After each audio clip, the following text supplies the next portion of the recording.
किसी रिश्ते का कुछ नहीं हो सकता, और वो तो अपने माँ बाप का कुछ भी नहीं कर सकता। यानी आपके कहने पे वो अपनी जिंदगी को जहन्नम बना के और खुद भी जहन्नम में कूद जाए। बहुत ही गधा होगा जो बीवी के उकसाने पे ये करेगा।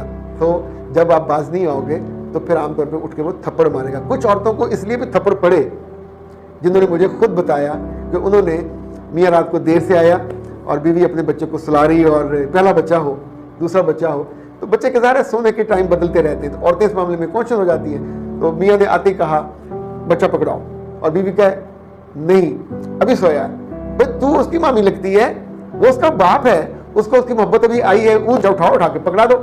वो सोया हुआ है तो जाग जाएगा, जागा है तो सो भी जाएगा। तो अनोखा तो नहीं है, लेकिन उस मौके पे बीवी थानेदार बन जाती है, जज बन जाती है और लड़ती है कि तुम्हें आराम नहीं है, तुम्हें पता नहीं है, तुम्हें इस वक्त लेट आ गए हो। अब जितनी लंबी तकरीर वो करेगी उतना गुस्से का पैमाना लबरेज होगा।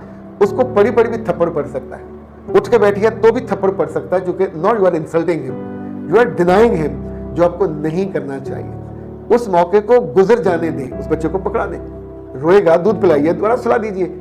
लेकिन जब आप रात गए अपने मियाँ से उसके रिश्तों के बारे में, उसकी किसी अपनी गलती के बारे में, उसके किसी अफेयर के बारे में, अल्लाह के बंदों कुछ चीज़ों को दरगुजर करना सीखो, वरना फिर ये होता है। अब जब थप्पड़ पड़ गया तो फिर ये कमरे के अंदर पड़ा, उसकी गूंज, वो जो फिल्मी गूंज थी ना, किसी विलन ने थप्पड़ मारा तो उसने कहा इसकी गूंज वहां तक सुनाई देगी, तो फिर उसकी गूंज आपके ससुराल में भी, आपके ननिहाल में भी, आपके ददियाल में भी, आपके वालिदैन। थप्पड़ खा के जब आप घर जाते हो, रोते करलाते हो और माँ बाप को बुलाते हो, तो कभी सोचा उसमें आपकी इज्जत अफजाई होती है?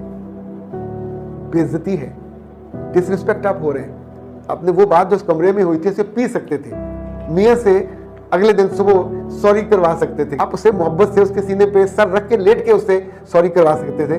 लेकिन जब आप फनी और सांप बन के सामने खड़े हो जाओगे तो अब आपका रिश्ता, इस खानदान के रिश्ते, बाद में ये सबके सामने मामला जाएगा, तरह तरह की बातें, जुबानें सब होंगे, आखिर में वो माफ़ी नहीं मांगेगा तो यह रिश्ता टूटेगा, आप भी बेघर, आपके बच्चे भी बेघर और उनकी आने वाली जिंदगी भी। ये इतना बड़ा मसला नहीं है कि इस पे गोली मार दी जाए ना, ये इतना बड़ा मसला। बहुत औरतें कहती हैं जो फेमिनिस्ट हैं कि ये हमारी रेड लाइन है। ओके, रेड लाइन है तो किस हकीम ने मशवरा दिया है कि रेड लाइन पे जाके खड़े हो जाओ?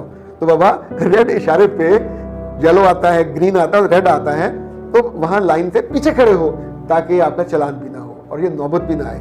ये मैंने आपके हक में वीडियो की है, मर्दों के हक में नहीं की।